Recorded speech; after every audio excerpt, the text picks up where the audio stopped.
It's 2 in the morning, and I'm sitting on my front lawn coughing up smoke, clutching a shivering kid in dinosaur pajamas. Behind us, flames chew through vinyl siding like it's paper.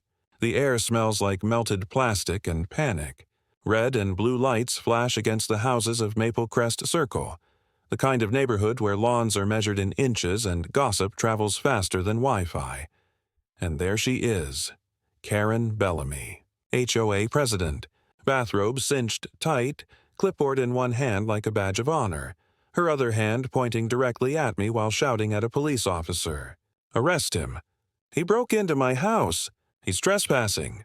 I'm half blind from smoke, my arm throbbing from a burn and still holding her kid, her son, who I just pulled from that same burning house. The paramedic standing beside me looks like he's trying to process whether this is real life or a fever dream. "Ma'am," he says slowly, "this man just carried your child out of the fire." Karen doesn't even blink. He had no right to enter my property. That's when I realized, in an HOA, logic burns faster than a scented candle. Let me back up. My name's Ryan Carter, 37, sound engineer, widower, and professional introvert. I moved to Maple Crest 2 years ago, chasing quiet after my wife died of leukemia. I wanted peace, routine, birds, a cup of coffee in the morning without city noise. Instead, I got Karen. Karen is the kind of woman who treats bylaws like scripture and herself as their prophet. She's lived here since the subdivision opened, runs every meeting like a courtroom drama, and carries a laser measure for inspecting grass height. Her voice could strip paint, and her emails read like court summonses. She fined me the first week I moved in for leaving my garbage bins visible from the street. They'd been there for all of 6 minutes. Another time I got written up for having a non-standard porch light, even though it was identical to hers, just 2 watts dimmer. But the one that really got me? Unauthorized wind chime noise disturbance, $50. Because apparently my chimes violated the community's acoustic harmony clause. I laughed. She didn't. Most neighbors learn to play along. Keep their shutters HOA beige, mow diagonally, smile at Karen in the grocery store like she was royalty. I tried to ignore her, until the night everything changed. It was a Friday. Cold. Quiet. I was editing audio tracks when I smelled something sharp in the air. Burnt plastic. At first I thought maybe someone's space heater blew a fuse. Then I saw the glow through my blinds. Orange. Too close. Across the street. Karen's house. The kitchen window was alive with firelight. I grabbed my phone, dialed 911, and sprinted barefoot out the door. The dispatcher asked questions, but I barely heard them. Karen had a little boy, maybe 4, named Tyler. I'd seen him riding his tricycle in the driveway, always with his helmet, always under Karen's watchful eyes. Her front door was locked. Of course it was. HOA Rule Number 9, doors must remain secured at all times. I pounded on the glass, shouting her name. Nothing, just crackling and a faint, terrified scream from upstairs. My heart stopped. Then instinct kicked in. I ran around back. The sliding door was shut tight. I grabbed a patio chair and slammed it into the glass. It splintered but held. Another hit, then another. Finally, the door gave way with a sound like a gunshot. Smoke rolled out so thick I could taste it. I wrapped my shirt over my face and went inside. The heat was instant, like walking into an oven. The kitchen was an inferno. Curtains and cabinets melting together, fire crawling across the ceiling. I couldn't see more than a few feet ahead. Somewhere above me, the kid was still crying. "Tyler!" I shouted. "It's Ryan. I'm coming."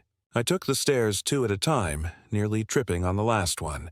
He was standing in the hallway, sobbing, eyes wide with terror. I scooped him up, holding him tight against my chest. "Where's your mom?" He pointed toward the bedroom. I could see movement through the smoke. Karen, stumbling, coughing, trying to drag herself forward. I grabbed her arm. She tried to pull away. "Get out!" she gasped. "Lady, your house is on fire!" I practically carried both of them down the stairs. The flames were roaring now. We barely made it through the door before the roof cracked behind us. Outside, I laid Tyler on the grass while paramedics rushed in. My lungs felt like sandpaper, my arms blistering. I should have been relieved. Instead, I heard the sirens and Karen's voice shouting, "He broke into my house!" That's when the nightmare began. The neighborhood email chain was on fire too. Subject line: Trespassing incident during fire emergency. Karen claimed I illegally entered private property without consent. She told everyone I was reckless, that I endangered the structural integrity of her home. She even hinted I might have caused the fire myself. The official cause? A candle, one of those oversized lavender monstrosities left burning on a wooden counter under a fake ivy wreath. Fire marshal confirmed it. Also noted disabled smoke alarms.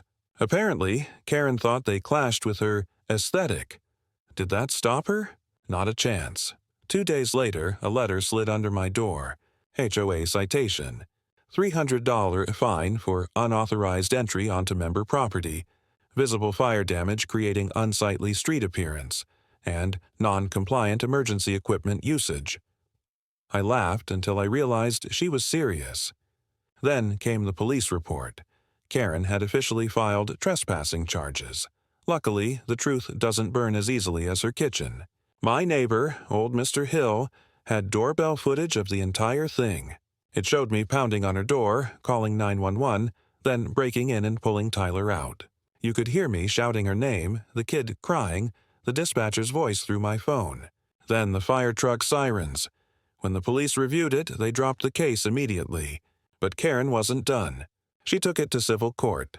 She wanted damages for emotional distress and property invasion. That's when I called Marta Quinn, my lawyer, a woman whose patience is short and whose victory rate is high. She watched the footage, read the report, and smiled. "We're not just going to win," she said. "We're going to make her regret owning a clipboard." Court day felt like a bad sitcom. Karen strutted in wearing pearls and a power suit, clutching her binder of bylaws. Her lawyer, young, smug, hair too perfect, opened with a speech about the sanctity of property rights and how I violated her sense of safety. He actually said I breached the boundary of suburban trust. Then Marta stood up. No speech, just evidence. She played the footage, me calling 911, me breaking the glass, carrying the boy out. Then she handed the judge the Good Samaritan statute. Anyone providing emergency aid in good faith is protected from civil liability. She also highlighted the fire report, disabled smoke alarms, unattended candle, blocked exits. The courtroom went silent. The judge, a calm woman with reading glasses perched low on her nose, looked at Karen for a long time before saying, "Mrs. Bellamy, do you have any evidence that contradicts this?" Karen stammered. "He still trespassed." The judge frowned. "So you believe he should have let you and your son burn to protect your property rights?" Karen blinked like logic was a foreign language. "Case dismissed," the judge said. "With prejudice. Defendant is awarded attorney's fees." It was over. Just like that. Karen's expression was priceless, equal parts shock and rage. Marta squeezed my shoulder and whispered, "That's why we wear fireproof confidence." But karma wasn't finished yet. The HOA board held an emergency meeting a week later. Marta attended as my advisor. She brought a projector, just like a teacher preparing for show and tell. The first slide, Karen's disabled smoke detectors. The next, the fire marshal's report. Then the footage of me saving her kid. The room was silent except for the sound of Karen shrinking in her seat. When Marta played the clip of Karen yelling, "He broke into my house," while her kitchen burned in the background, one board member actually gasped. Another whispered, "You've got to be kidding me." By the end of the meeting, the vote was unanimous. Karen was removed as HOA president and banned from enforcement duties for 5 years. The insurance company wasn't far.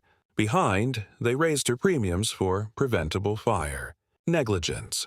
Child Safety Services required her to take a home safety course. Her reputation, up in smoke. As for me, the local paper ran a story titled, "Neighbor Rescues Child from Fire, Then Gets Sued for It." It went viral. The fire department invited me to speak at their annual safety fair, and the HOA, now under new leadership, actually apologized in writing. Sometimes when I mow my lawn, I still see Karen peeking through her blinds. Her house is repaired now, shiny and perfect again, though I notice the new smoke detectors are extra loud. I don't hold a grudge.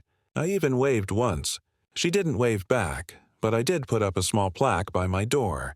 Nothing flashy, just a brushed metal sign that reads, "In case of emergency, break HOA rules." Because if I've learned anything from Maple Crest, it's that some people would rather guard their fences than their families. And sometimes doing the right thing means setting fire to the rule book before the rule book burns you first.